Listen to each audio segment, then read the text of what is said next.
అందరికీ నమస్కారం. మన గోదావరి జిల్లాలో శివాలయం లేని ఊరు ఎక్కడ ఉండదు.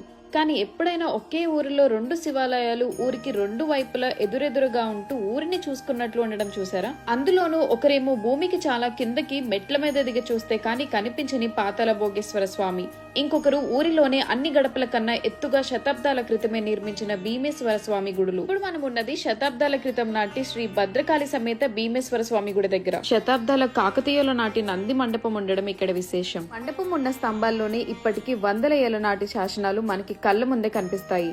ఈ ఊరి పెద్దలు ఈ గుడి మహమ్మదీయుల దురాక్రమాలకు గురయి పూర్వ వైభవం కోల్పోయిందని చెప్తున్నారు.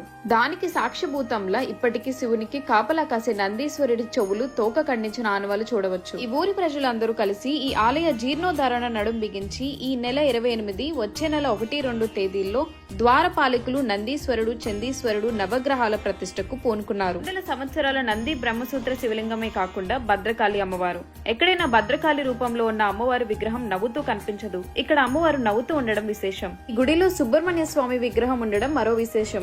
స్వామి 2 విధాలుగా దర్శనమిస్తున్నారు. ఒకటి సర్ప రూపంలో, అలాగే స్వామి అమ్మవార్లు ఒకే పీఠంపై దర్శనమిస్తున్నారు. ఇంతటి అద్భుతమైన దేవాలయం ఎక్కడుందంటే భీమవరం దగ్గరలో పాలకొడేరు మండలంలోని మన విప్లవ వీరుడు అల్లూరి సీతారామరాజు గారి ఊరు అయిన మోగల్లు గ్రామంలోనిది. అలాగే దాతలు ఎవరైనా ఈ గుడి జీర్ణోద్ధరణలో పాలు పంచుకోవాలనుకుంటే ఈ క్రింది నెంబర్ ని సంప్రదించండి. మీరు కూడా వెళ్లి దర్శించుకోండి.